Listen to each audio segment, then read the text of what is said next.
Donc, nous reprenons, Baruch Hashem, la prophétie de Chavakouk, la dernière phase, j'ai envie de dire, des questionnements posés par le prophète, avant de Bezrat Hashem, avec le chapitre 2 que nous ferons donc, eh bien, la prochaine fois, qui apportera la réponse, on va dire, d'Akadosh Baruch Hu. D'accord? On avait bien entendu que toute la démarche de Chavakouk, elle était à la fois au niveau de la souffrance du peuple qu'ils annonçaient, mais pas que.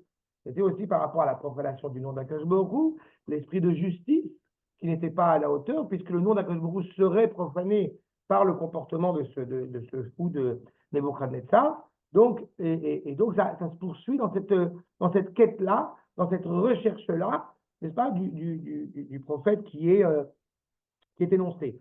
Je me permets d'attirer votre attention sur ce qu'on avait expliqué au tout début de Chavakouk, dans cette notion, comme rappelle le Ramazzani, cette notion de chibouk. En Chavakouk, cette notion de rattachement. Il faut bien comprendre que le monde géré exclusivement par la vertu de grâce est un problème, par la vertu de justice est un problème, et donc seul Chavakouk est capable d'embrasser ces deux dimensions. Mais ça soulève malgré tout, encore une fois, une interrogation complexe pour essayer de comprendre pourquoi ce processus se passe de cette manière-là. D'accord? Et on avait pris l'exemple, si vous vous rappelez, donc des poissons qui sont pris dans le filet, n'est-ce pas? Avec toutes ces dimensions, ça se poursuit maintenant. Vous voyez, verset 15, cette vav, Kula be haka, ala igreu bechormo, veyasfeu bemirmarto alken ismach vagil. Il y a toute une question qui s'impose sur le fait que elle était tout entière, cette pascaille, comment dire, elle était tout entière prise dans le filet, et dans ce cas-là, on pourrait s'arrêter là et on a compris l'idée, sauf qu'on ajoute igreu bechormo, c'est-à-dire qu'on a pris dans le filet, qui on les a aussi attirés dans une autre dimension de pêche qui a cette même idée. Puis on les a rassemblés dans un panier, pareil, dans la salle de pêche. Et sur tout cela, Alkel, Ismach Vayagil. Pour couronner le tout, il va en plus de ça se réjouir. Une question s'impose encore, la nuance entre Ismach et Yagil. D'accord? Ce sont deux termes qui sont a priori synonymiques, donc il va falloir essayer de comprendre. Le verset 16, peut-être Zayn, Alken. Oh, de nouveau, Alken. Je pense que vous aurez quand même remarqué qu'on va le dire au moins 2, voire même 3 fois, cette expression de Alken. Comme s'il y avait, pour le coup, c'est ça qui est très important, une suite d'événements qui s'enchaînent. Donc il se réjouit, Alken, et il se passe ça, Alken, il se passe ça. C'est pas cette expression Alken. Alken, sur ça, quoi. Alken, sur ces entrefaites. C'est pas le terme, mais oui.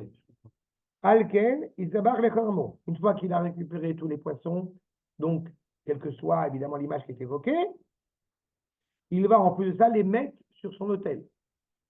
Sur l'autel, évidemment, de l'idolâtrie. Vaïkater, les mirmarto. Et les brûler, ça les encens.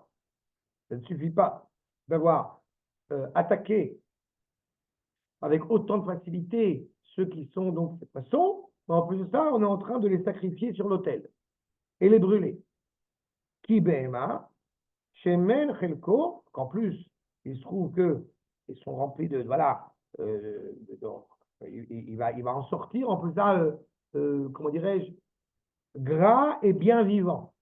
A priori, on peut manger gras et du coup, c'est mauvais pour la santé. Mais là, non seulement, j'ai envie de dire, il va s'engraisser, mais en plus de ça, on a chalo, bria. En plus de ça, il est en bonne santé. C'est totalement incohérent. Alken, Yarik Kremo, donc il va, a priori, on peut comprendre Yarik Kremo, il va vider son filet, Vetami de la Rogoïm, lo yachmol, avec un seul objectif, d'en récupérer d'autres. D'accord? La cruauté, le paroxysme de la cruauté.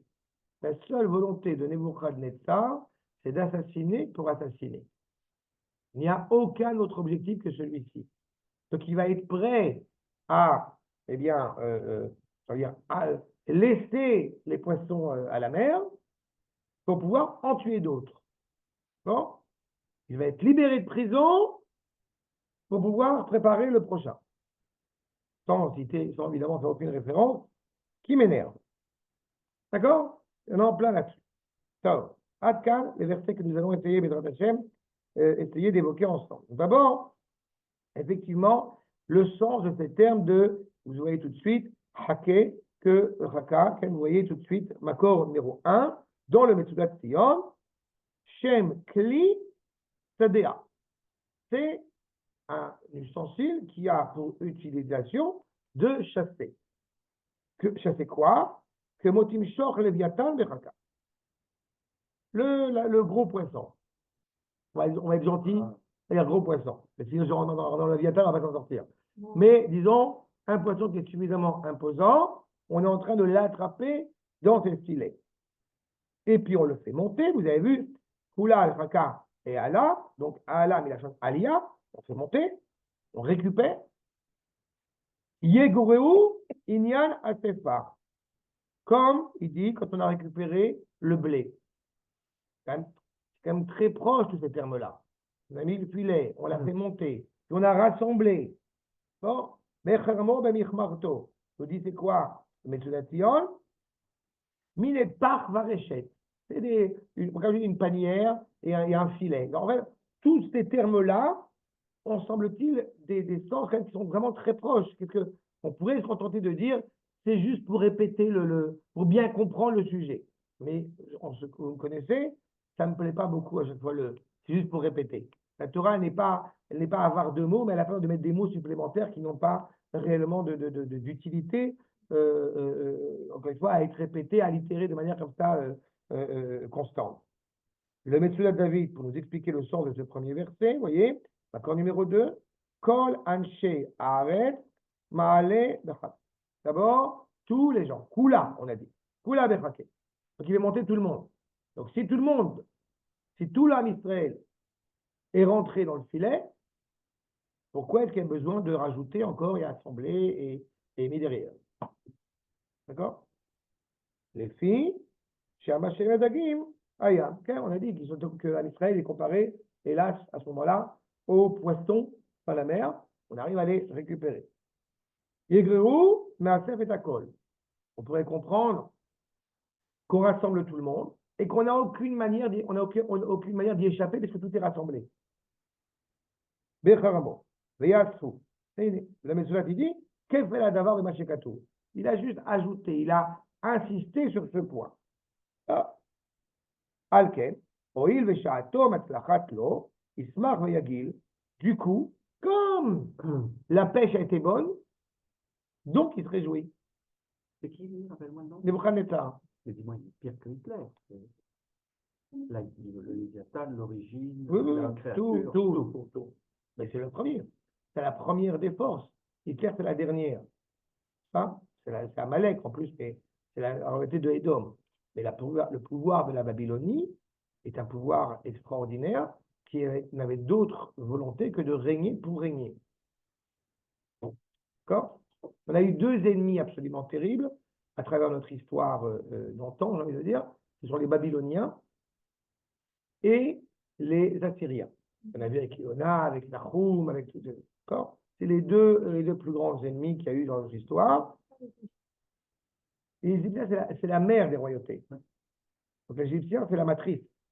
Donc évidemment, c'est des pourris.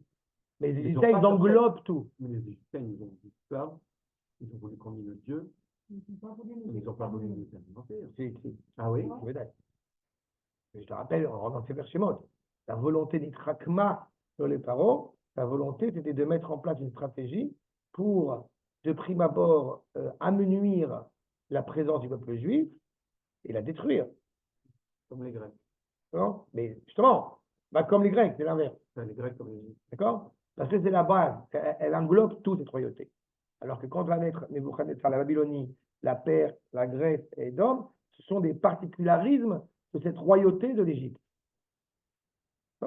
À l'annonce même, on l'avait déjà un petit peu évoqué, à l'annonce même de l'alliance contractée avec Abraham, il y a le Brit Ben Abetarim, l'alliance entre les morceaux, avec l'annonce, n'est-ce pas, que nous serons descendants esclaves, nous serons étrangers en terre étrangère, et après, Vegam et Agoy d'Ananochi, et la nation aussi, je la juge. Pourquoi est-ce écrit Vegam et Agoy ben Anochi? On va mettre en évidence qu'après l'Égypte, il y aura encore d'autres problématiques. Comme on a vu dans la paracha, la de la semaine dernière, Eyé, Asher Eyé, je serai avec eux dans les détresses qu'ils vont traverser maintenant, et je suis aussi avec eux dans les prochains désastres. Et il y en aura d'autres.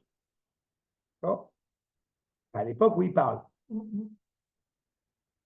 Mais en tous les cas, c'est infini. C'est pas infini. Mais en tous les cas, il était évident, pour ne pas vous laisser comme ça, mais pour bien rappeler ce propos, dans la Tefila, quand on dit Goël Israël, on a toujours en tête que la bénédiction de Goël Israël n'est pas la bénédiction de la délivrance du peuple juif. Elle a déjà été entonnée par la sonnerie du chauffard au rassemblement des exilés en Eretz Israël. La bénédiction Goël Israël, nous rappelle Rachid dans le traité de Megillah, c'est aussi au moment de la Géoula. C'est un présent. C'est-à-dire que même quand on va revenir en Eretz Israël, il pourrait y avoir des difficultés. Et on demande à Kadosh Baruch Hu, là encore une fois, de continuer à nous aider dans ces difficultés-là. Dans tous les cas, là, nous avons cette problématique. Donc, évidemment, il se réjouit pleinement, vu le grand succès auquel il est.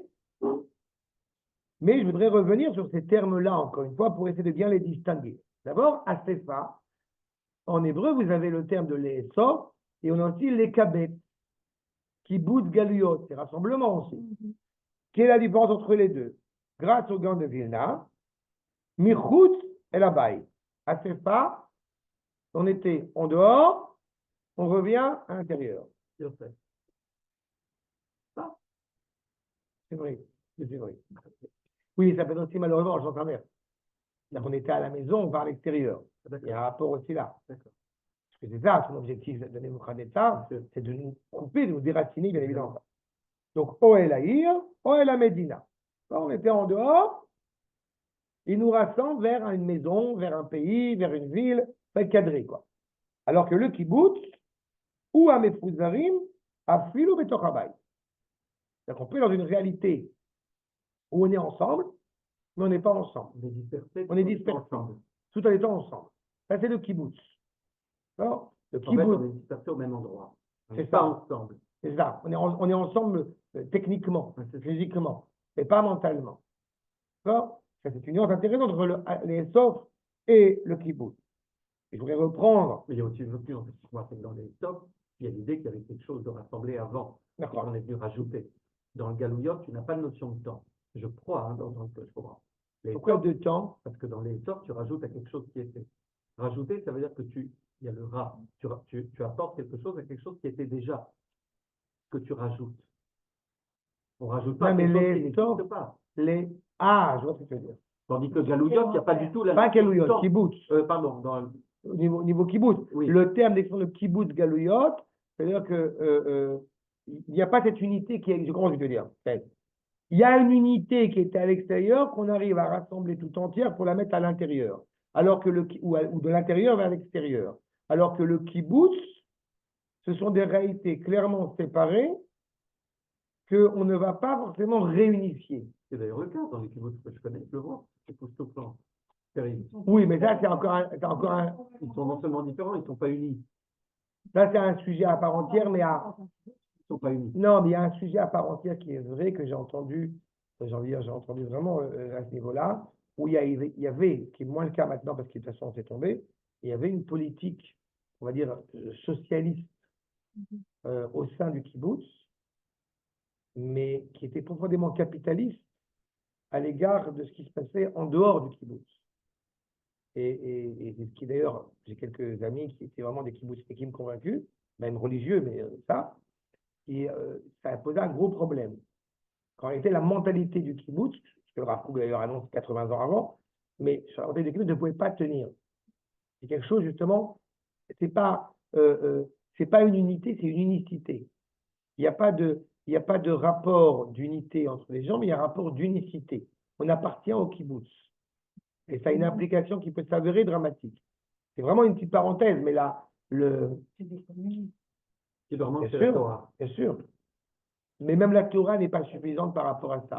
La Torah, elle a apporté, c'est très important, la Torah, elle a apporté une certaine retenue par rapport aux idéaux défendus par le kibbutz, notamment, par exemple, je l'ai cité sur le fait que Beit la Yeled, on n'était plus éduqués par le kibbutz, ont été éduqués par ses parents, est-ce que la Torah a quelque part apporté à cela, mais il reste qu'il y a un problème dans l'idée du kibbutz. Le problème essentiel dans l'idée du kibbutz, c'est que tu n'existes pas en tant qu'individu et ta responsabilité, elle n'est pas de l'ordre individuel. Et ça, c'est un vrai problème. Tu existes en tant que membre du kibbutz et tu as une parole à part entière et tout ce que ça peut impliquer derrière. Non, ça, je l'ai vécu. Je n'étais pas kibbutznik, j'étais une grande aisance, ça, mais j'étais habité au kibbutz d'Eliaou. C'était vraiment quelque chose d'absolument exceptionnel, mais j'étais sachir, j'étais loué au kibbutz, mais j'ai pu voir comment est-ce que les choses sont agencées par rapport à ce niveau-là. Il y a une qualité de vie qui est absolument exceptionnelle, c'est certain, mais il y a quelque chose qui est... la tzedaka ne vient pas de toi, elle vient du kibbutz. Et donc, il y a quelque chose, quelque part, qui te déresponsabilise par rapport au rôle que tu dois endosser. Mais en tous les cas, il n'y a pas cette idée d'unité. D'accord? Mais il est clair qu'il y a un rôle de rassemblement.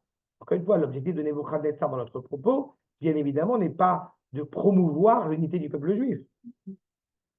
C'est de promouvoir en réalité la brisure totale du peuple juif. Mais on ne leur offrant pas d'échappatoire. Mais pourquoi il y a cette nuance entre les différentes cas de figure, du filet de pêche, du panier? C'est un peu répétitif tout ça. Oui, et la remontée aussi. Sur la halot, oui. Ok, on va y revenir. Le Malbim, l'accord numéro 4. Donc il rappelle d'abord au niveau de la compréhension de ces différents mots. Chaka, Cherem, Achmarot, Chaka, Ba, Sadim, Adag, Agadol. C'est du gros poisson. Qui comprennent. Oui, c'est du gros poisson. Et comprenez que c'est du gros poisson. Je peux vous donner quand même, malgré tout, parce qu'on pourrait s'étendre des heures là-dessus. Mais vous donnez quand même une référence. Le gros poisson auquel on fait référence, c'est le même pharaon qui a brisé le souffle de Israël. C'est-à-dire que d'abord, il faut briser, c'est l'épine dorsale du peuple juif. L'épine dorsale du peuple juif, c'est les Rachamim, c'est la Torah. D'abord, tu dois t'occuper de briser l'âme Israël, de briser les Rachamim. D'accord? En référence à ce qui s'est passé en Égypte, vous savez que les Lévim, après de le rappeler, n'étaient pas esclaves dans les champs égyptiens, mais ils étaient esclaves dans le palais du Pharaon. C'est-à-dire qu'il y avait une volonté d'humiliation de la part de ceux qui prennent sur eux la pérennité de l'identité hébraïque. D'abord, il faut casser ça. C'est le Dag Agadol. Léviathan, ça vient de Lévia, qui accompagne, d'accord, l'âme Israël. Et donc, à chaque bouleversement, bien évidemment, qu'il construit, qu'il crée, qu'il avance, qu'il bouge sa queue, comme on dit dans le monde, l'histoire raconte, mais l'histoire il y a un cours à part entière, le monde tremble quand le Léviathan bouge. Nebuchadnezzar ne veut pas accepter l'idée, j'ai envie de dire, pour reprendre cette image, qu'il y a quelqu'un d'autre qui bouge à part lui. Donc, il faut d'abord casser ce grand poisson. Tu veux pas un cours sur le Léviathan? J'ai fait il y a des années à Ocean Araba, mais je le referai. Il a été créé avant. Avant ma CPVC. On en parlera, attention. Donc, Cherem, Shotrim, Charamim, Arbe, Lefam, Achat. Là, on est déjà, une fois qu'on a cassé bien l'épine dorsale, le souffle, on met tout à plat de tous ceux qui ont été influencés par cette épine dorsale. Puis enfin, Marmoret, Ukemin Rechet, Sheosef Dagim Arbe, Lefam, Achat. Il n'y a plus de distinguo de petits, de gros poissons, etc.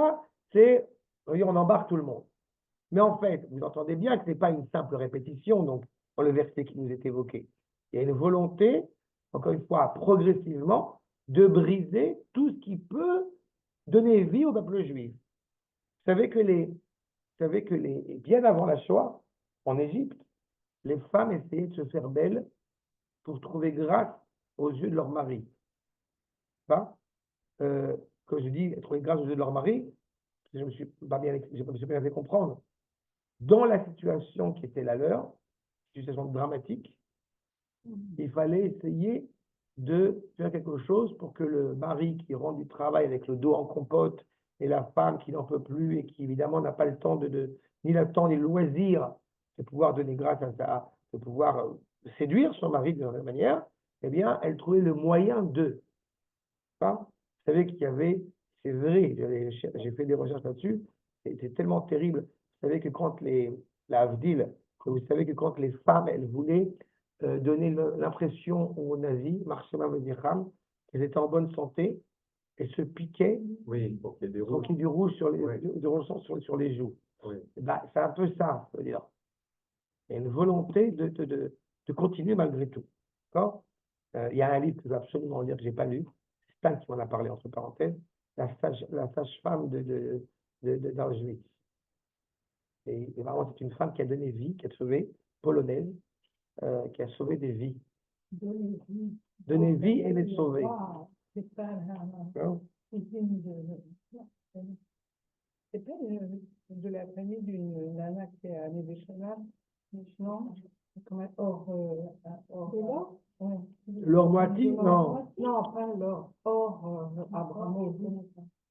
En tous les cas, vous avez ici, c'est encore une fois cette volonté féroce de pouvoir rassembler tout le monde. Vous voyez, Oger, Mekabet, Gagarim et Fouradim, on est séparés. Oger, Bekait, Ma'akala, on veut encore une fois tout rassembler, faire d'une seule bouchée, on a envie de dire.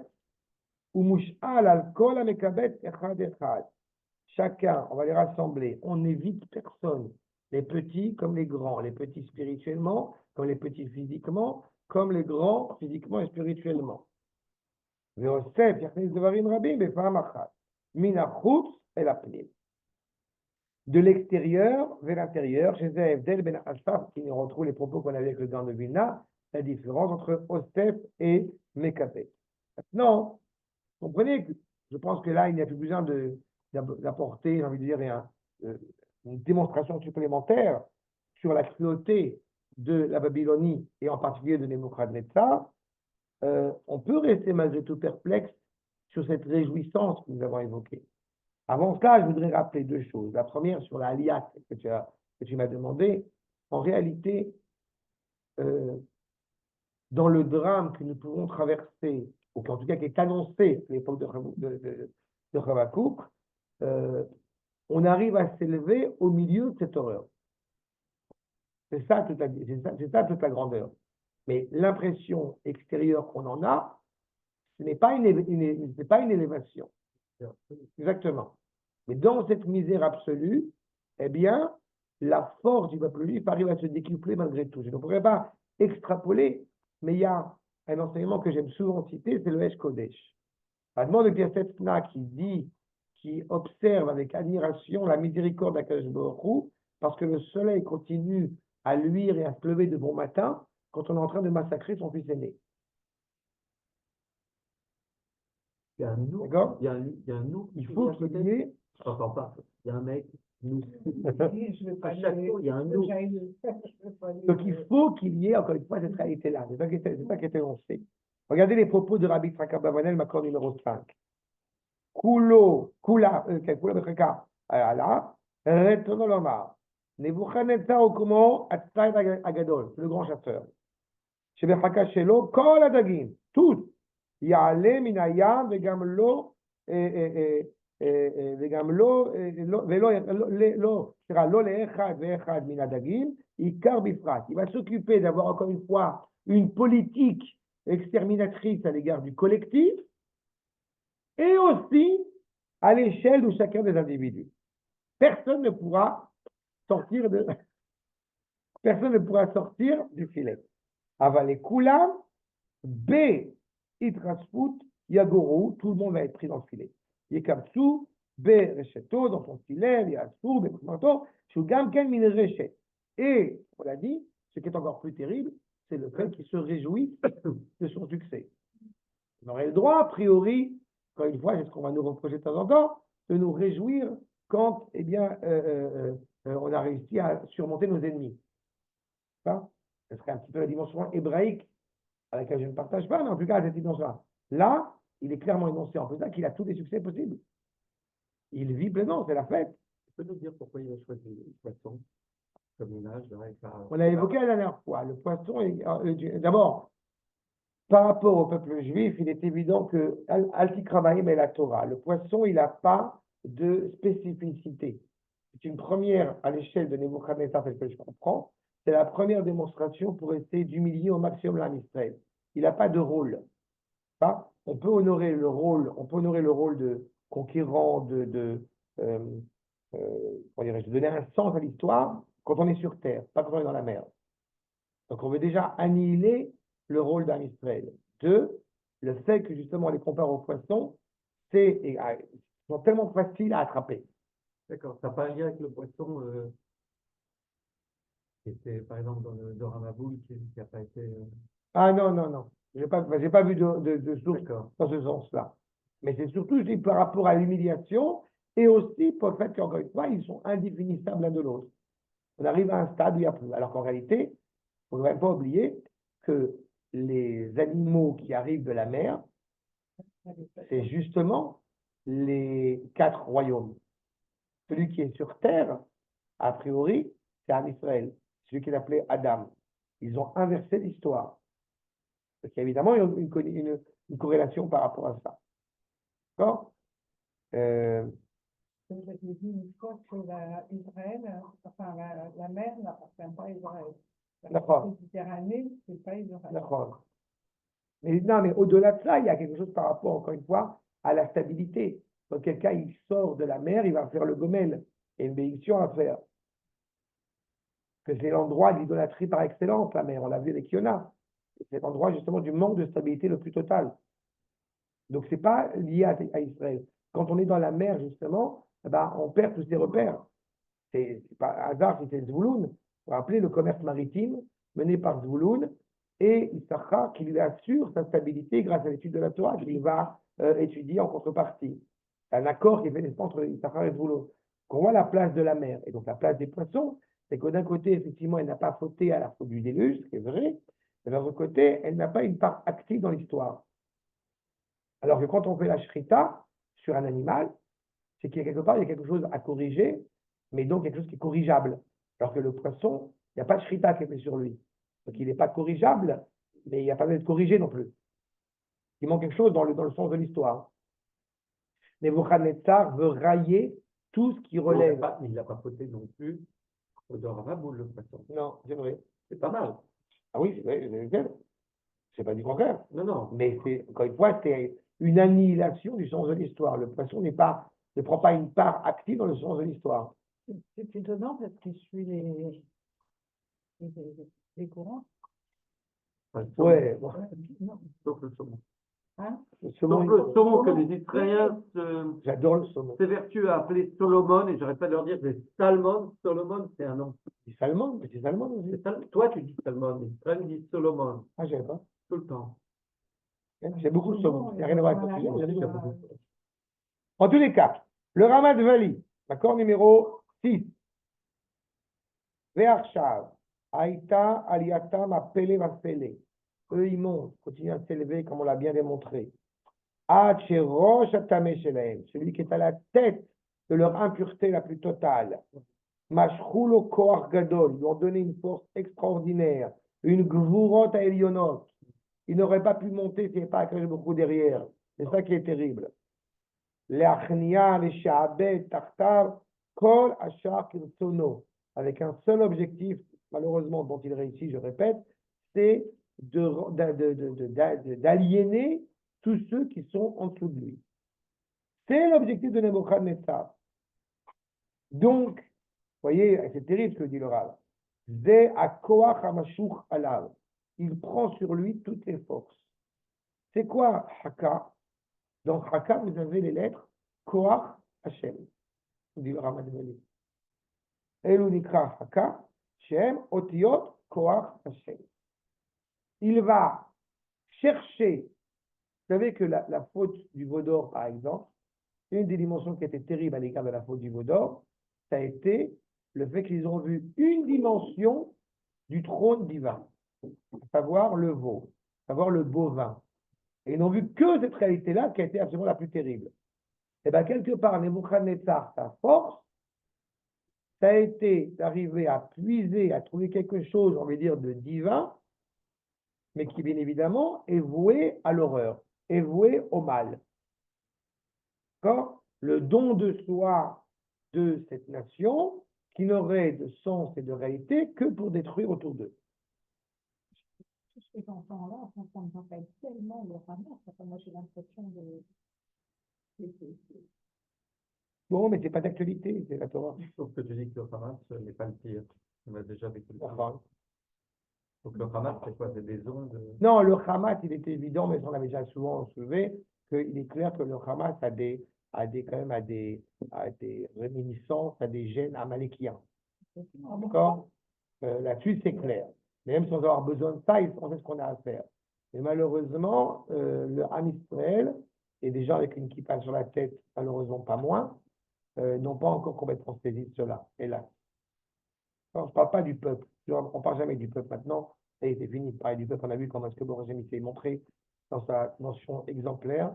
Mais malheureusement, nos dirigeants ne comprennent pas forcément. Nos dirigeants, à la tête du pays, à la tête de l'armée, ne comprennent pas forcément cela. Et c'est très triste. Mais c'est ça. Mon avis, il est clair sur le sujet. Je suis d'accord, le peuple, franchement, a prouvé sa capacité à être là. Il a avancé un pas énorme. Mais malheureusement, les gens qui sont encore une fois animés par la Torah ne prennent pas suffisamment la contemporanéité, la vérité du projet divin et ne l'assument pas pleinement. À mon grand désarroi, je continue à être têtu, à dire on nous a expliqué qu'on est dans la période de la Géoula, donc assumons-le et assumons donc le rôle qui nous incombe de faire, de mettre en place. D'accord? Ça, il y a encore beaucoup à faire, mais on aura l'occasion de toute façon d'y revenir. Ce qui est certain, c'est ce que nous dit, je reprends donc clairement la Vali, c'est qu'il a puisé cette force chez Akadosh Baruch Hu et qu'il n'a qu'un seul objectif, bien évidemment, c'est totalement d'aller à contre-courant, d'aller à contre-sens pour le poisson, à propos poisson, d'aller à contre-courant avec ce que doit représenter, encore une fois, le peuple juif. Et donc, toute sa réjouissance, bien évidemment, qui est absolument terrible, on peut se demander c'est quoi la différence, comme je l'ai indiqué, entre Ismar et Yagil. Ça, le Malbim, dans son commentaire, accord numéro 7, nous rappelle Ismar ve Yagil. Agil ou Aldavar Mitradesh. Pourquoi tu te réjouis? Parce qu'il y a un renouvellement permanent. Pour ça, je vous dis les choses telles qu'elles sont. Agil Agol. En ce sémantique. Ok? Peut-être. Ve'asimcha i tmidi. La joie, la sérénité constante, elle anime celui qui est donc Saméa. Mais celui qui est donc, eh bien, il vient donc de Yagil, il a quelque chose qui se renouvelle en permanence. Il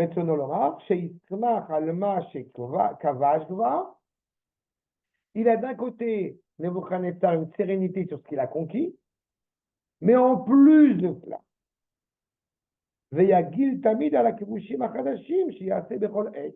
Comment est-ce qu'on entend en hébreu courant le Yagil? Dans les Shabachot, on l'utilise. Il y a Gila, pareil, Gila Verina. Et bon, c'est un Shabachot, c'est pareil, dans les produits du mariage. Ouais. Okay? Il y a Gel. C'est un hébreu soutenu déjà. Je dis dans la Tfila, il y a quoi avec nous qu'il y a Gel. On l'utilise plus en hébreu courant. Ça dépend chez qui. Mais Shayagnon pourrait l'utiliser, par exemple. D'accord. C'est évident. C'est l'hébreu courant. Oui. D'accord? Donc, en tout cas, vous avez cette dimension qui est évoquée. Dans notre propos, regardez le gant de Vilna, macron numéro 8. Ismach v'yagil, chez Simcha ou Besha, chez Ba, Simcha betechila, ve'achar kach, chez Yesh Zman Rav ou Begila. Vous voyez, le gant de Vilna, là, pour le coup, il dit exactement l'inverse de ce qu'a dit le Malbim. Donc, il peut y avoir une nuance, et comme on est dit, traditionnellement, Elu ve'elu divrei Elohim chaim. Mais il est clair que la nuance entre Gil et Simcha, c'est dans la constance, c'est dans la durée ou dans l'instant. Il n'est pas réjoui quand il a chassé, juste quand il a vraiment bien embarqué toute sa chasse, toute sa cargaison. Donc les deux sont intimement attachés. Mais nous devons comprendre ce que j'ai indiqué tout à l'heure dans le dernier verset qu'on va voir, sur comment se traduit la joie de Nebuchadnezzar. Pourquoi est-ce qu'il y a une controverse entre nos maîtres? Je pense qu'en réalité, la controverse, elle est due au fait qu'il est constamment, Nebuchadnezzar, dans cette ambivalence de réjouissance à détruire pour détruire. Il est serein que par le biais du manque de miséricorde à l'égard des populations qui l'entourent. C'est ça sa sérénité. Donc il se réjouit, il est en extase constamment parce qu'il a détruit encore une réalité de plus. C'est encore une fois, ne cherchons même pas à comprendre la logique, ou alors il faut connaître l'histoire.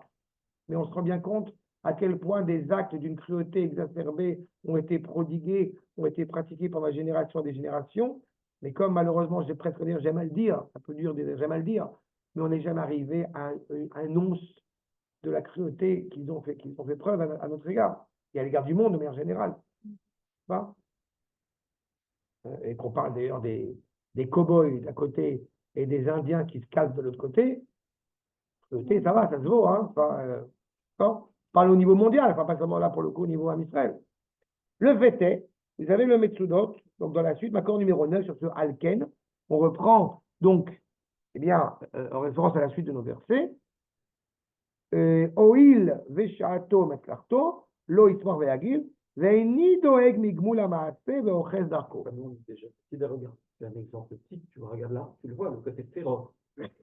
André, tu représentes vraiment, tu incarnes le génocide. On sent le génocide de Gaza. Le génocide. C'est quoi, on te voit là avec tes chiffres, on te dit, celui-là. Il a l'air dangereux. Mieux pas faire à lui. Avec la férocité est là. Avec les petits yeux vileux. Ah, tu le vois. En plus, il en rajoute. Les petits yeux vileux. C'était pareil. Mais une vraie tête d'assassin. Non, vous voyez à quel point Nebuchadnezzar, il est absolument abject. Il ne s'inquiète pas. Une fois, je vous ai ramené le Metsudo parce qu'il est terrible. Pourquoi est-ce qu'il est dans cette réjouissance? Pourquoi est-ce qu'on ajoute là-dessus, sur tout le massacre qu'il fait, il n'a aucune inquiétude de ce qu'il va devoir traverser, vu l'extrême cruauté dont il fait preuve. Non, mais c'est clair. Il n'y a aucune empathie, aucune miséricorde à l'égard, encore une fois, des actes qu'il a pu commettre. Il y a une histoire bien connue qu'avait raconté un de nos maîtres, Rav Wiener, où il y a une femme qui demande à un soldat nazi, une femme juive qui demande à un soldat nazi, qui s'apprête à tirer sur l'enfant, et il lui dit, tu ne veux pas faire valoir, je vois dans tes yeux de la miséricorde, un peu de miséricorde. Et il lui dit, le soldat, dans quel œil tu vois de la miséricorde? Alors elle répond, dans l'œil droit, ça tombe bien parce que c'est un œil de verre. Il n'a pas de miséricorde du tout. Un œil vide. C'est ça qu'on est en train de voir. Ouais, c'est primordial, c'est l'endroit où il n'y a pas de question. C'est ça. C'est très difficile pour... je suis en train en ce moment à Netanya, le cours que je fais, que j'ai commencé, c'est sur la Shoah avec l'enseignement, avec l'article de Manitou. Et cette réalité, pour un juif qui se veut rattacher au monothéisme absolu hébraïque, il s'interroge sur une telle cruauté, sur un tel rapport à la cruauté, sur un manque, encore une fois, d'empathie, pas seulement d'empathie à la créature, mais même un manque de compréhension vis-à-vis. On ne peut pas se comporter de manière totalement cruelle et totalement immorale, impunément et éternellement. Ça paraît cohérent qu'à un moment donné, on se dit, mais il ne s'inquiète pas de... Je vais vous expliquer pourquoi le Léviathan. Pas maintenant. Non, je ne vais pas l'expliquer. Non, pas le Léviathan lui-même, mais pourquoi il s'attaque au Léviathan? On l'a dit tout à l'heure. Tu l'as dit en 2 mots, tu as dit juste parce qu'il va de la queue et qu'il veut qu'il y ait... Non, c'est pas ce que j'ai dit. J'ai dit qu'il veut briser d'abord et avant tout le souffle hébraïque. Le souffle hébraïque. Donc le Léviathan, là, dans un des sens du Léviathan, là, c'est l'épine dorsale sur les tzadikim. Exactement. C'est ça que tu as dit? Exactement. D'accord? Parce que c'est cette épine dorsale-là, qui est toute l'expression du Léviathan, à savoir le rassemblement, l'unité de la spiritualité et de la matérialité. Et donc, il est impératif aux yeux de Nebuchadnezzar de briser cette notion d'unité. Parce que tant qu'il y a une unité qui s'appelle l'unité hébraïque qui existe, eh bien, ce qu'impose Nebuchadnezzar ne peut pas exister. Et donc, non seulement il agit avec cruauté, en plus de ça, il s'en réjouit, et en plus de ça, il n'éprouve aucune miséricorde, avec aucune inquiétude sur l'avenir, sur le châtiment qui pourrait s'avérer par la suite. D'accord? Il n'est pas inquiet de ça. C'est pour ça qu'on insiste avec force sur ce comportement. Et donc, qu'est-ce qu'il va faire? Eh bien, il va justement mettre sur l'autel son butin, c'est-à-dire Am Israël, cette chasse qu'il a eue. Vous voyez, Rashi, accord numéro 10. La Goïm, Shomer, Shaya, Koveshet, Akol et Fanav. Toutes les nations qu'il a pu conquérir, eh bien, il les met sur un piédestal. Pas les nations qu'il a conquises, j'ai envie de dire, mais la tête des nations, la tête du roi. C'est lui. Et voilà. il est aussi. On avait rappelé, oui, bien sûr. D'accord? Charmant monsieur. Oui, c'est ça. Que Bema, que mo, bijvilam. Son objectif n'est autre, je le répète, de promouvoir sa grandeur, de promouvoir son orgueil exacerbé. Donc il ne se contente et ne se réjouit que quand il est, encore une fois, quand il fait peur. Quand l'évocation de son nom fait déjà peur. Et donc, accord numéro 11, il amène sur l'autel, il va brûler les encens. Évidemment, quand vous entendez l'isboach, le terme qui est utilisé par le prophète n'est pas innocent. On sait que l'isboach chez nous, c'est d'amener un sacrifice au Beth Amikdash. On sait que la valeur de la kétoret, c'est pour rattacher le lien qui nous rattache à Keshborou. Il va utiliser la même démarche, on va voir avec une nuance malgré tout, mais il va utiliser les mêmes dimensions, la même finalité, j'ai envie de dire, en tout cas extérieure de ces actes qu'il va commettre, évidemment, pas pour la même volonté, pas pour la même finalité. Je dis le Malbim, Azvicha, Yavoda, Aikari, c'est le sacrifice. Vakito, Tafel et Azvicha. Les encens, les bruits, la fumée qu'il en sort, eh bien, elle est de moindre importance par rapport au sacrifice qui est prononcé. Mais je répète, vous comprenez qu'on est en train de parler de sacrifier, soi-disant sacrifier, le butin, la chasse. Donc des hommes. C'est des hommes qu'il met dans le feu. Qu'il met dans le feu. Ou Metsayer, Shacherem, ou Aïkar, Shebo Machrim, Mamlachot, Ve'amachmoret. C'est quoi l'objet de sa quête? Détruire. On l'a dit, on le répète, détruire des royaumes.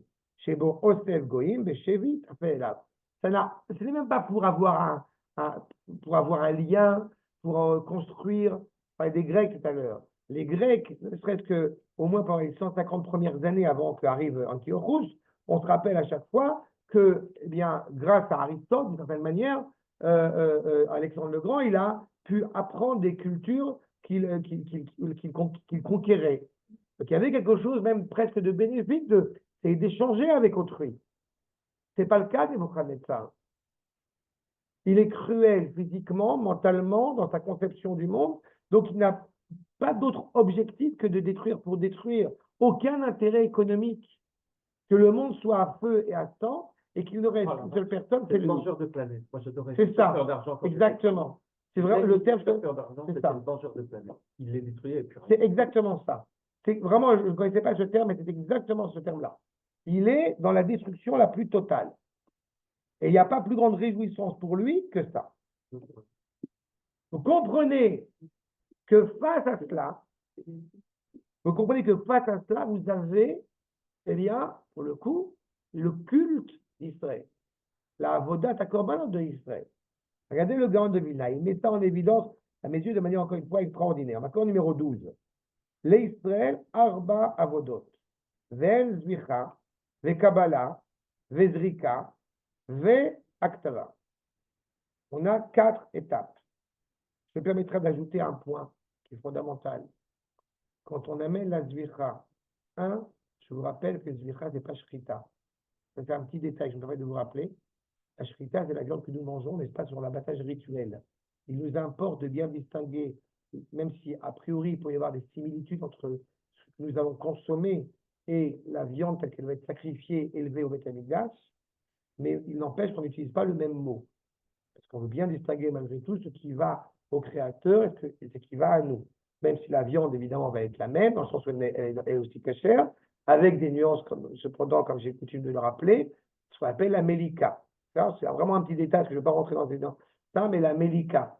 Vous savez que il se trouve que l'oiseau que nous allons sacrifier dans le Beth Amikdash, le Kohen a un ongle bien plus grand qui permet de l'imlok, qui permet de couper, de trancher la gorge.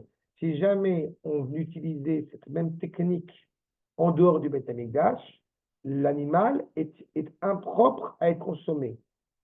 Il est taref, il est impropre à être consommé. À l'inverse, si nous faisions l'abattage rituel sur un oiseau, sur une volaille, dans le Beth Amikdash, l'animal est inapproprié à être sacrifié. C'est-à-dire qu'il y a une similitude entre ce qui nous fait Akadosh Baruch Hu, en tout cas, ce qui nous demande ce que nous faisons, mais avec une nuance qui doit rester éternelle. Le créateur, c'est le créateur, la créature, c'est la créature. Il y a un petit détail qui est très important. Avant de sacrifier la bête, nous avons 3 actes très importants. Le premier, il y a ce qu'on appelle le vidouille. Le deuxième, c'est la main sur la tête de la bête. Le troisième, c'est la shrita. Ces 3 actes-là, avant de sacrifier une bête, sont là pour nous encourager d'abord et avant tout, et c'est qu'à ce titre-là que le sacrifice est, j'ai envie de dire, est recevable et audible, de réparer sa parole, sa pensée et ses actes. Quand on amène le sacrifice, n'est-ce pas, on a la main sur la tête, c'est-à-dire qu'on répare la pensée. Il y a le vidouille, la reconnaissance des erreurs ou pas qu'on ait pu faire, et donc la correction, la réparation de la parole. Comment? C'est pas le regret, la confession. Non, mais comment ça se traduit? Tu parles du Vidouille. l'abattage d'un Je animal. dis, je vais sacrifier cette bête pour expliquer, pour expier. Ok. Et enfin, le couteau qui va être là pour donc réparer l'acte. D'accord? Donc, notre objectif est d'abord un objectif moral. Qu'a fait Nebuchadnezzar? Il va utiliser les mêmes termes, mais uniquement pour je veux dire, on dirait en bon yiddish, pour le shufun oyenet. Pour à l'extérieur, on a l'impression que c'est le même acte. Ils ont fait un sacrifice, C'est les procès de famille, quoi. C'est ça. Mais tiens, il y a une cour, Il y a une cour, il y a la justice, etc. Pourquoi ils gardent ce semblant? Parce Comme que à niveau d'abomination, c'est semblant de... Parce que il faut que, ça c'est la paroxysme du mal, il faut que la cruauté, elle soit légale. Elle soit juste. D'accord?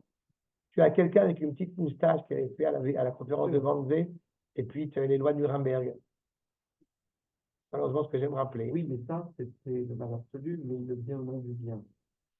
Le mal se fait toujours au nom du bien. Tu verras rarement. Ah oui. Tandis que dans le mal que tu décris là. Ah oui, parce que le fléau est dans le mal que tu décris là, c'est le premier élément que tu donnes depuis le début. Tu donnes plutôt depuis le début. Il y a un semblant de bien. Depuis le début, il fait le mal pour le mal, il se réjouit du mal, c'est la cruauté, on le prend à la racine, on le prend à la fin, on lui fait du mal, il n'y a pas de miséricorde. Et d'un coup, on lui met le bidouille. Ce que tu viens de nous dire. Ah non, c'est ce que nous on fait. Parce que lui, il fait. Ah, lui, il fait pas ça. Ah non, il fait pas ça. Non, mais lui, il fait un semblant de... Lui, il utilise, on a dit, la zwicha et la ktara. Il utilise en réalité la fin. Il va mettre une belle kippa. Mais pourquoi? C'est parce qu'encore une fois, tant qu'Israël existe, eh bien, la moralité ne peut pas être détrônée. C'est apparemment une moralité plus grande. Oui, mais on n'est pas capable. Bien sûr. C'est ça. La moralité qu'il propose, qui n'en est pas une, peut être imposée selon les... Donc, il n'y a pas encore un mauvais vraiment qui dit « je suis mauvais pour être mauvais, je veux détruire la morale ». C'est mauvais. On est d'accord. Mais c'est plus sournois. À partir de la seconde où il plus sournois. il le fait au nom de la morale. C'est une fausse morale. Oui, mais elle est pas moins, elle est Elle est encore vraiment plus cruelle. difficile, elle est encore plus sournoise. Parce que quand quelqu'un, justement, il est cruel et que tu vois qu'il est cruel et qu'à l'arrière, il fait ça au nom du mal, bah, d'une certaine manière, tu sais l'affronter. C'est beaucoup plus facile d'arriver à comprendre qu'il est temps de rayer Gaza de la carte que de commencer à parler de génocide, de parler de problématiques morales, de parler de pauvres Depuis enfants. Pacifique de- Palisade. Voilà, Tu connais Pacifique Palisade? Ah oui. Très joli endroit, mais qui malheureusement. qui est brûlé. Un petit peu incendié. Comparaison, pareil, c'est toujours extraordinaire. Je sais, c'est Hollywood. Mais en bref, vous savez ça, c'est ce que nous dit le garde de Vilna. 4 avodotes, on a dit chez Israël. Aval, les Aval les Ovdei Lilim, donc les égoïmes, les idolâtres. Elahem, el acheté avodot, zvicha ve'aktara. Ils ont la kippa, comme j'ai dit tout à l'heure, mais tout ce qui est en dessous de la kippa, c'est pourri. C'est encore plus dramatique. Arishon, ve'acharon. Le premier et le dernier.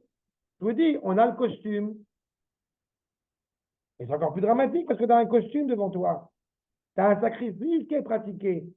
Tu vois, c'est moral. C'est au nom de sa religion. C'est au nom de son culte. C'est au nom de sa culture. Alken. Peresh atzlachato, zot izabach sheyavoda rishona lecharmo, shuat achalat simchato. C'est là le début de sa joie, c'est qu'il a réussi à reproduire un semblant de justesse, un semblant de lien. Mais tout cela avec un seul objectif, comme on l'a dit, c'est détruire. C'est pour ça qu'il est encore plus dramatique. C'est pour ça que c'est la première fois que c'est important. D'accord? Hitler était végétarien, je vous rappelle. Mais non. C'est vrai? Mais oui, c'est important de pas. Charming. C'est important de pas manger des animaux, parce que c'est pour un peu de miséricorde quand même. Hérode, il avait des. Je raconte souvent cette anecdote qui m'a toujours beaucoup fait rire. À Hérodion. Il y a. Tu as été Hérodion? Non, mais je vais aller, Écoute, c'est extraordinaire. C'est où ça, Hérodion? À Jérusalem, Ah. dans le vers le Gouche là-bas. Et il y a le palais de Hérode, et puis il y a son enterrement qui a été magistral, royal, etc. Son palais. Et dans ce palais, il n'y a pas de fenêtre. Ça, c'est le truc. Par contre, il y a des images, il y a des gravures, etc. Et, et il a été très prudent de surtout pas mettre de visage humain sur ses dessins, parce qu'il sait que sur un trésor juste, a un problème, l'idolâtrie. Donc il a mis des visages d'animaux, etc. Mais il a été très prudent de ne pas mettre d'idolâtrie. Le type, il a massacré des millions de personnes. Et surtout, les dessins dans la maison, qui n'est pas tête de personne, parce que c'est quand même très embêtant. Et on a le même... C'est comme le Hamas avec l'ONU, en fait, cette espèce de façon de se donner une belle image, en fait, en allant. Alors, c'est totalement raccourci. C'est pourri. Oui, le Hamas n'a pas ça. Le Hamas, pour le coup, je trouve que par rapport à tout ce qu'on étudie, même s'ils font ça à petite dimension, parce qu'ils n'ont pas de moyens techniques, C'est ça, mais c'est même mais ils ne se parlent jamais de moralité. L'ONU, c'est la morale. Non, l'ONU, c'est la morale pourrie des Européens, des Arabes, qui trouve dans le Hamas un bon complice pour tuer des Juifs. Le Hamas, il dit Allah Akbar. Mais le Hamas, il dit Allah Akbar. Ben oui, il le fait quand même. Le Hamas, il dit Allah Akbar. d'accord, ouais. Qui évidemment, là où je t'accorde tout à fait, c'est qu'aucune des cultures, quelles qu'elles soient, et que ce soit la chrétienté ou l'islam, n'a jamais prôné la moralité. Ils prônent la sainteté. Jihad, c'est la guerre sainte. Non, mais là, Ils prônent la religiosité. Le Hamas, c'est la complicité entre deux. Mais aux yeux de l'ONU, Oui. aux yeux de l'ONU, c'est la dimension occidentale, c'est la dimension morale, je répète, la dimension morale défendue par la chrétienté, face à la dimension morale défendue par pas le Hamas. Le Hamas, ça n'a rien à faire de la morale. Non, là où tu as raison, il y a une hypocrisie. Non, mais c'est pas de la morale. Même la chrétienté, c'est pas de la morale. Même ce que prône l'ONU et le monde occidental, c'est pas de la morale. C'est l'avorton chrétien, c'est la mutation chrétienne. C'est pas de la morale. Ils n'ont pas ce prétexte-là. Ils veulent se mettre en retrait de la chrétienté, mais ils restent malgré tout rattachés aux idéaux chrétiens. On invite le pape pour lui suggérer, pour écouter son avis. Donc, c'est-à-dire qu'il y a une base, il y a une épine dorsale totalement tordue qui existe. Là où tu as raison et que c'est un peu nuancé, c'est que le Hamas est hypocrite. D'accord, pour le coup. Et Nebuchadnezzar, il assume ce qu'il dit.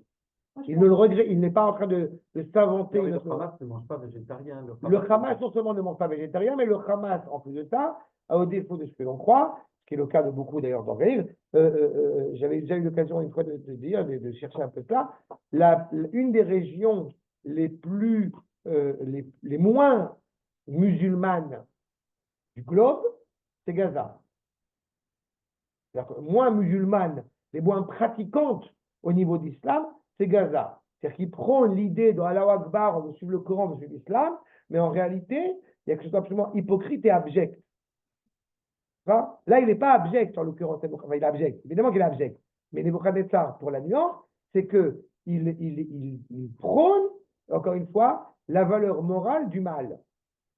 Ce que je veux dire, vis-à-vis du Hamas, ils doivent être encore plus heureux de nous faire la double peine. Ils nous tapent dessus et en plus, ils prennent à témoin l'ONU en disant, regardez, c'est eux les méchants. Ouais, mais ça, c'est leur Quelque chance. part, Tu as il y a raison, une je comprends, espèce je suis d'accord. C'est leur chance. Et encore une fois, Nebuchadnezzar, et pour le coup, je répète, je ne veux pas donner trop de valeur au Hamas, même si ils vont se monter pourris, ils n'ont pas autant de pouvoir qu'a été la Babylonie. D'accord? Ils n'ont pas cette grandeur, totalement abjecte, mais une grandeur culturelle, ils ne l'ont pas. C'est ce qu'ils voudraient essayer d'avoir. Comparé à l'Iran. Je pense. C'est beaucoup plus cohérent. Parce que de toute façon, le Hamas n'est qu'un proxy. Non, tu as raison. Par rapport à, si on peut faire des parallèles contemporains, et encore, mais il est clair que l'Iran serait plus apte à être comparé à ce qui se passe en Babylonie. Je suis d'accord que tout phénomène de cruauté, il peut être comparable, encore une fois, à ce qu'on est. Mais on répète, tout le fond de notre propos, c'est l'explication d'une telle abjection, d'une telle souffrance qui va s'imposer sur des bases totalement tordues. Vous voyez, on enfonce le clou, j'ai envie de dire. C'est non seulement il est cruel, mais en plus il se réjouit, mais en plus il amène des sacrifices, il a toutes les forces possibles et inimaginables. On se dit, mais comment c'est possible d'arriver à de telles réalités? Maintenant, regardez Rabbi Tzadok Abavanel. Donc pour cela, je vois directement ce qui est en gras. Bechashvo, she'en atzlachato mi'itecha, ki im שבאמר את בחרמו ובחמרתו היה שמן חלקו, כאילו בכוחו égal école Z. Il a l'intime conviction que tout cela, encore une fois, parce que à qui il va porter le sacrifice? Il n'avait pas été clair. Pour lui-même. C'est lui le Dieu. C'est lui le maître à bord. Ce qu'il veut aussi, qui est encore plus grave pour la profanation du nom d'Akash Borou, c'est qu'il va apporter ce sacrifice pour démontrer que tout cela ne vient pas de Dieu, mais de lui-même, parce que c'est lui qui prend ce pouvoir. Le Malbim, accord numéro 14, Nidmelo, voyez, on reprend à travers ce qu'il vient de dire Rabbi Tzadok Abavanel, Nidmelo she'asa hakol bekocho. C'est sa force. À l'arrière, toutes les cultures, et comme tu as évoqué le Hamas, alors, toutes ces régions-là, même si elles se plantent totalement, malheureusement, elles parlent au nom de Dieu. C'est pas dans le même contexte non plus. C'est-à-dire qu'il a l'impression, lui, c'est lui le pêcheur au sens de poissonnier, ils vont lui donner, ils vont subvenir à ses besoins, et il leur donne donc un sens à ce titre-là, et donc il fait des sacrifices à ce titre-là, c'est ma richesse. כן מייחד כל זה לכוחו ולכוחה והצלחתו ולהם יסבר ויקטיר. Puisque le monde entier ne peut avoir d'existence que par moi, donc je vais les mettre sur l'autel.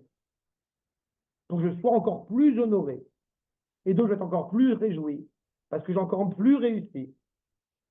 Ou bemelitza metzayen misboach, arigat goim rabim. C'est quoi l'autel? On va tuer, on va massacrer. Les objectifs. Ben, c'est ça. Ben, comme il y a encore des gens. Sur la mort, ça c'est. Comme il y a encore des gens à tuer. C'est de quelqu'un qui est malheureux. Moi, c'est vraiment quelqu'un de bien pose cette question, mais quelqu'un de pas bien, sa gloire, il attire des. La gloire, il attire de ça, il attire des morts. Oui, mais il faut qu'il y ait des vivants pour la. Non, ça c'est encore une réflexion de quelqu'un de ça, c'est quelqu'un de bien. On a dit, il n'a qu'un seul objectif. Mais non, mais il n'a qu'un seul objectif. Il n'a qu'un seul objectif. C'est, encore une fois, c'est d'être tout seul sur Terre, c'est d'être présent sur Terre. Oh. Le mangeur de planète de pas d'argent. C'est encore une fois, c'est vraiment Arigat Goïm Rabbi. Son seul objectif, Oui, pour lui, c'est l'autel, le c'est ça. centre du monde, C'est le centre, besoin c'est le de- centre. de la puissance. Et encore une fois, je vous encourage à aller voir un petit peu. Pas la Mais c'est le koach nafshi. J'allais dire Le ouais. pouvoir, c'est Bavel, c'est koach nafshi. C'est la force de régner qui règne sur rien, mais il règne, il est seul. Et cela dit, c'est quand même la haine de tout ce qui vit. Haine de... Bien sûr. Mais allez Tous les voir. pouvoirs, il ne faut pas d'haine. Mais encore une fois, c'est très facile aujourd'hui de parler comme ça. C'est très facile de parler comme ça. Mais allez voir historiquement, par les archéologues qui ont fait des recherches sur les palais babyloniens, sur les jardins babyloniens. Il faut voir à quoi on fait référence. C'est extraordinaire. Il ne reste plus rien, justement. C'est des ruines. Mais au temps où ça existait, au temps où c'était présent, c'était une force extraordinaire. Et civilisations qui ont marché, pour ça, quand elle dit le Ramat Vali, Koach Hashem, toute l'erreur saugrenue, absolument, mais scandaleuse de tous les dirigeants parmi les Goïms n'a été, malheureusement, que motivée par l'orgueil. Et donc, à chaque fois qu'Akadosh Baruch Hu leur a donné une force, ils s'en sont servis pour s'enorgueillir à titre personnel. Que ce soit Louis XIV, que ce soit Poutine, que ce soit Mélenchon, que ce soit Macron, que ce soit qui vous voulez. C'est parce que l'orgueil, c'est la conquête. C'est l'orgueil, c'est au nom de cet orgueil. Oui, mais Quand c'est tu la as le conquête. roi idéal en France, il faut quand même à chaque fois le rappeler. Le roi idéal en France, c'est Louis XIV, c'est Napoléon Bonaparte. C'est le soleil. D'accord ? Le roi idéal dans la tradition juive, c'est David Ameller. Vous comprenez qu'on a un peu une marge quand même entre les deux. D'accord ? Il y en a un, il dit sa maman, Pardon ? David Ameller, l'épouse en marche. Non, 4. Ah, il a eu que 4 femmes. Il a 18, mais 4. Mais lui, il peut. 18, il peut. Le roi, il a le droit de 18. Et c'est Mais pas c'est- ça. mais Et c'est ça, pas c'est normal, c'est par rapport à la royauté. Ça, c'est des alliances qui sont contractées de toute façon. Je crois que c'est pas Macron. Non, mais ce qui est important, c'est par rapport à son comportement quotidien, le don de soi à l'égard d'Akadosh Baruch Hu. Je te mets pas, tu vas pas faire des mauvaises comparaisons, mais tu vois bien qu'il n'y en a aucun qui serait aussi. Il y a l'Amérique. Le seul, et je sais que tu l'es, et tu as raison. Non, oui, Mais ils ont encore l'idée qu'il y a un Dieu au-dessus qui est plus puissant que. Il n'y a pas. Il est dans leur billet. Oui, mais il n'y a pas de grande. Il est dans leur billet quand même. Ok, David Ameller, je te rappelle quand même que David Ameller est profondément attristé le fait qu'il y a un palais somptueux et que le roi des rois est bien habillé dans une tente. C'est ça qui l'anime. Donc si on ne veut mettre, je veux pas faire, c'est pour ça que je ne veux même pas faire de genre de comparaison parce que on a une humilité qui est absolument extraordinaire. Donc elle est incomparable avec rien, de toute façon. D'accord ? Et cette force-là, ce don de soi, au nom justement de la morale, de l'authentique morale, c'est ce qui anime David. Et quand je dis anime la morale, on est conscient, parce que là on parle de la cruauté des Nebuchadnezzar, que ce problème de la cruauté, c'est pas parce qu'on est moral qu'on est des idiots. David Ameller, il est capable d'être profondément animé par le bien, et c'est au nom de ce bien qu'il va massacrer ceux qui doivent être massacrés. Hein? Mais la finalité n'est pas la même. Je vous dis, il utilise les mêmes termes Nebuchadnezzar, c'est le sacrifice, tu comprends, c'est là qu'il part, voilà, mais derrière c'est tordu. C'est ça, exactement. Et donc ils sont réjouis, et ils continuent, et ils brûlent. C'est quoi l'image de ce sacrifice et de ces encens? Eh bien, le sacrifice, c'est les goïms qu'on va massacrer, et les encens, eh bien, nous dit le Rav, c'est les villes qu'on va brûler. C'est ça son royaume. C'est ça l'autel. Yachriv Anashim, il va détruire, il va massacrer des gens, des villes, tout cela pour qu'un seul objectif. Tu as demandé, mais il n'y aura plus de vivant. Il est Makacha. Le seul objectif, c'est Yuchal, Letzoded, Goïm, Acherim, Tartehem. Pourquoi est-ce qu'il va massacrer des gens? Pour pouvoir en massacrer encore d'autres.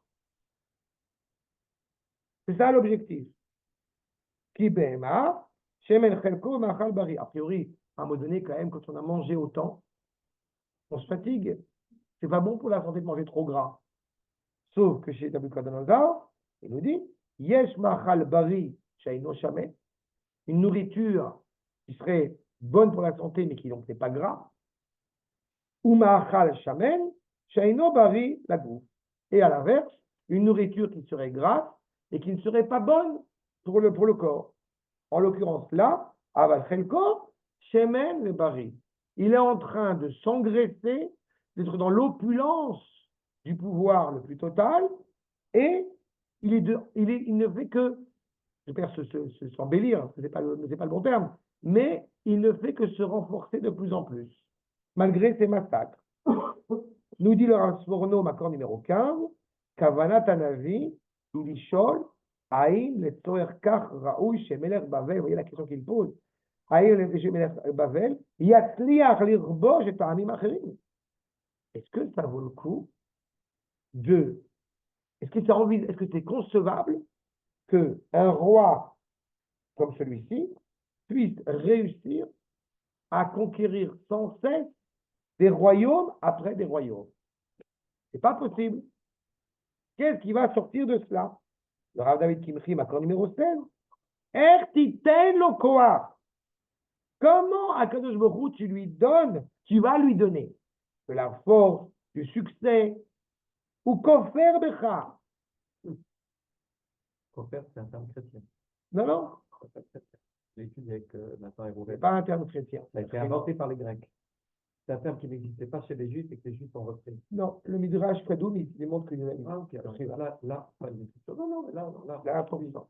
Non, le terme en tant que tel n'est pas à la base peut-être un terme hébraïque. Oui. Non, le terme en tant que tel. Ah, c'est ça. Okay. Le terme en tant que tel, il était. Parce qu'a priori, on n'avait pas. C'était le chrétien qui reniait la chrétienté. Les Juifs l'ont repris pour parler de. Mais sauf que dans la Torah, tu as le terme de kofer nafsho. Ok. Donc ça existe. Ça n'a pas le même sens. Ok. D'accord. Et le terme d'hérétique, bien évidemment, en tout cas, là, c'est clair que c'est dans cette idée d'aller à l'encontre d'Akadosh Baruch Hu. Pourquoi tu lui donnes de la force?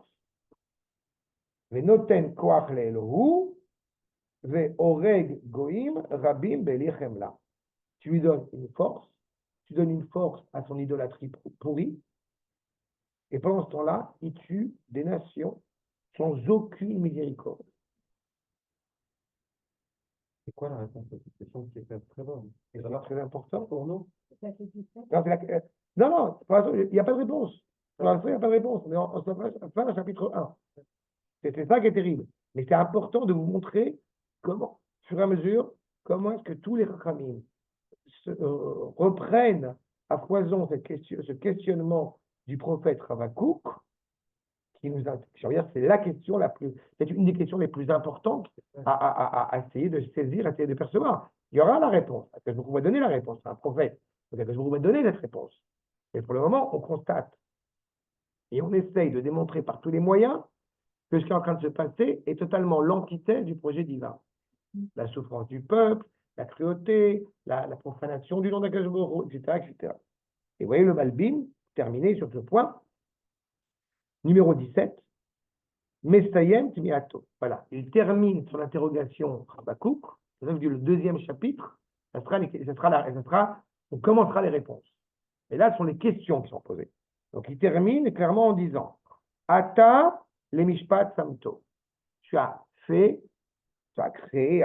ça pour faire un objet de justice, pour faire encore une fois quelque chose qui soit en cohérence avec ton projet. Veshal Yado, Yukar Koach Le'ani, Jetareshaim. Tu as créé un monde avec ce présupposé qui n'accepte pas, qui ne tolère pas cette présence du mal, si ce n'est pour la juger et pour punir les mécréants, donner un châtiment terrible à ceux qui sont dignes de ce châtiment, et à l'inverse, louer ceux qui sont dignes d'être loués. Mais lui, c'est là le paroxysme du mal. Il veut tout détruire, te détruire avec un T majuscule. Comment tu lui permets de continuer à se vider, se renouveler, comme avec l'histoire de la Perse, vider le verre de vin pour le remplir de nouveau. Ça, on vomit pour pouvoir remanger de nouveau. Ah oui, avec ça, j'ai vomitoire. Mais c'est ça. Mais là, au sens de là, tu comprends que c'est pas dans le sens du repas, mais c'est un peu similaire dans le sens où c'est une cruauté exacerbée. Cruauté motivée par la cruauté. Le bonheur de trancher l'épée. Je sais pas comment le dire. Les qui, les tachlit ze, raoui sheitsoud, goïm rabin. C'est pour ça que tu as créé, tu as permis que cet homme soit créé, que cette nation s'est créée, pour aller massacrer des gens. J'ai tamid lo yachmol la goïm sans faire preuve aucune de miséricorde au moment où il va assassiner, il va tuer des goïms, des nations, que vous entendez, ou Metsaïr Oto, Ketsaït, Shemerik, ou Mashlir Hadagim, qui renvoie les poissons qu'il a déjà récupérés, qu'il a déjà pêchés, qu'il a déjà chassés, Anim Tsaïm Becharmo. Pourquoi? Kedesh Yatsou d'Acherim. Comme on a dit, il a tué les poissons. C'est bon, tu as tué, ils sont morts. Quel bénéfice tu vas tirer? Réponse, je vais pouvoir en tuer encore d'autres. Ken Yarik, Yarok, et Hachevi, Vamalkoar, Shelafal Beyado, ceux qui sont entre ses mains, tout cela avec un seul objectif, pouvoir en tuer d'autres goïms.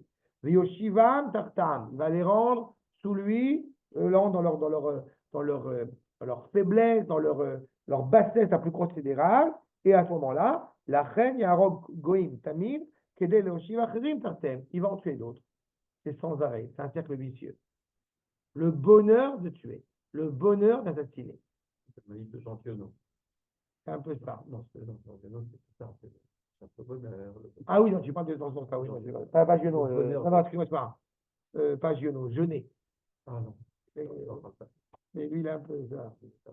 Mais en tous les cas, vous comprenez que aujourd'hui, on a tout un cinéma qui est l'eau pauvre de cette cruauté exacerbée. Mais justement, on est malgré tout, ce qui montre que le monde a un peu évolué, c'est qu'on est choqué par ça.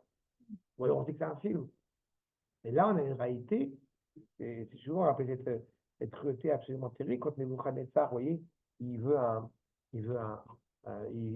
faim, Il a passé à côté de toute l'œuvre de Tarantino à cause de ça. Et il vit en Israël, il a une femme israélienne. Tous ces films ne tiennent pas d'Israël à cause de ça. Et je suis sûr, tout le monde me dit que je passe à côté de l'Israël. C'est du vrai cinéma. Mais c'est du cinéma. Chose de terrible.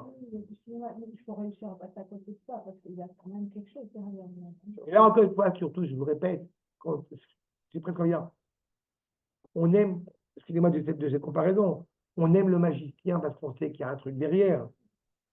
Ça, c'est ce côté qu'on va voir une œuvre cinématographique, on sait pertinemment qu'il n'y a pas vraiment un assassinat devant les yeux. Pas, si je me permets ce parallèle.